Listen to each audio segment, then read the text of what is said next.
नमस्कार दोस्तों, क्राइम तक में आपका स्वागत है। BMW कांड हम सबको पता है। आरोपी गगनप्रीत को गिरफ्तार कर लिया गया। अब उसकी तरफ से जमानत याचिका दाखिल की गई है क्योंकि इस पूरे मामले में एक ट्विस्ट आ गया है।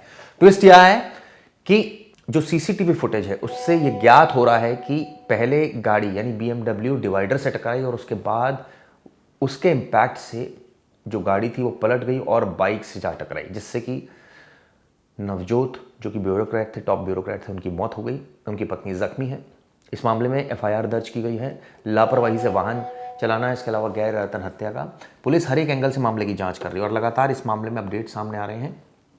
आपको बता दें, परिवार के भी बयान सामने आए थे, वो न्याय की मांग कर रहे हैं। और जिस तरह से एक्सीडेंट हुआ धौला कुआं के पास, डीसीपी साउथ वेस्ट का भी बयान आया। उनका कहना है कि इस मामले में जो चश्मदीद है, जो विटनेस है, जिसने पीड़ितों को और आरोपी को ये कहा जा रहा है कि अस्पताल पहुंचाया, उसको परेशान नहीं किया जाएगा।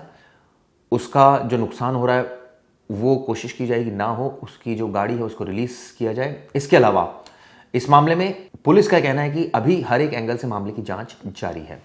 हालांकि 2 दिन की जुडिशियल कस्टडी में भेजा था, आज जुडिशियल कस्टडी खत्म हो रही है गगनप्रीत की। उसको फिर कोर्ट में पेश किया जाएगा। इस बीच जमानत अर्जी दाखिल की गई। क्या जमानत मिलेगी गगनप्रीत को, ये देखने वाली बात होगी, क्योंकि इस मामले में यह पता चला है कि 5 लोग गाड़ी में थे BMW में, जिसमें उनके दोनों बच्चे, उनके पति और मेड थी।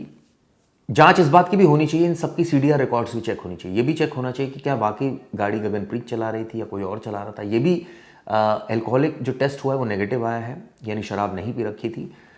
इसके अलावा ये भी जांच होनी चाहिए कि जो दूसरे आरोपी थे, यानी कि इनके पति, और आरोपी नहीं कहूँगा, ये कहूँगा कि जो साथ में थे आरोपी और मेड, क्या वो तो नहीं गाड़ी चला रहे थे। उनकी सीडीआर रिकॉर्ड्स भी चेक होनी चाहिए इस मामले में। हालांकि शुरुआत में बात उठी कि अगर बचाना होता तो लेडीज़ को बचाया जाता, यहाँ तो खुद लेडीज़ फंसी है, यानी कि गगनप्रीत गाड़ी चला रही थी, इस तरह की बात कही गई। खैर, हम उम्मीद करते हैं दिल्ली पुलिस ने ईमानदारी से इस मामले की जाँच की होगी। ये भी अब देखना होगा क्या इसमें बेल मिलते हैं। लेकिन ट्विस्ट इसमें ज़रूर है कि गाड़ी डिवाइडर से पहले टकराई और उसके बाद टकराई है बाइक से, जिससे उनकी मौत हुई है।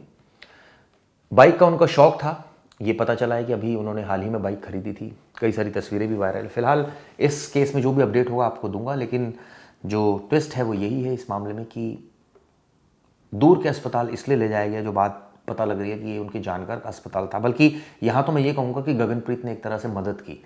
वो भाग सकती थी लेकिन वो नहीं भागी। उसने जो पीड़ित थे उनको अस्पताल पहुँचाया। हालांकि ये बात सच है कि अस्पताल बहुत दूर था। अगर आसपास के अस्पताल पहुँचाया जाता तो शायद स्थिति कुछ और होती। खैर, अब इस मामले की जांच जारी है। ये वीडियो कैसे लगी बताइएगा। धन्यवाद। ये नहीं पता था कि मरीज कहाँ से लाया जा रहा है। मुझे सिर्फ एक इन्फॉर्मेशन आई है फ़ोन पे, जिसमें मुझे ये पूछा गया कि आपके यहाँ क्रिटिकल केयर टीम और सब लोग हैं, अभी यहाँ सेवाएं उपलब्ध हैं। तो मैंने कहा आप मरीज ले आइए, हम इलाज करेंगे। मुझे ये नहीं पता था कि मरीज कहाँ से लाया जा रहा है। हॉस्पिटल वो लेके पहुंच गए थे, तो हॉस्पिटल से हमारी इन्फॉर्मेशन रिसीव हुई थी कि यहाँ पे एक कपल्स हैं, उनको एक्सीडेंट हुआ है, उनको लेके यहाँ पे आए हैं। और जो अक्यूज हैं उनको भी इंजरी आया हुआ था, तो वो भी वहीं पे ही एडमिटेड रहे उस पॉइंट पे। अब जाहिर सी बात है, अक्यूज अगर होश में रहेंगे तभी उनको लेकर नॉर्थ, उन्होंने ही सजेस्ट किया है कि नॉर्थ लेकर चलना है, साउथ वेस्ट नहीं। तो जाहिर सी बात है, अगर वो इतने कॉन्शियस थे कि वो आप नॉर्थ लेकर गए तो फिर वो दिल्ली पुलिस को भी इन्फॉर्म कर सकते थे। हाँ जी, हाँ जी। ये सारा का सारा इन्वेस्टिगेशन का भी पार्ट है कि क्या आगे उन्होंने क्या किया, किस लिए करा, क्या रीजंस थे उसके। वो सारा का सारा हम इन्वेस्टिगेशन में एक बार चेक करेंगे कि क्या रीजंस रहे थे उस चीज़ के। एक आखिरी सवाल है मेरा कि एविडेंस मिटाने का और जानकारी छुपाने का भी सेक्शन लगा है इस मामले में।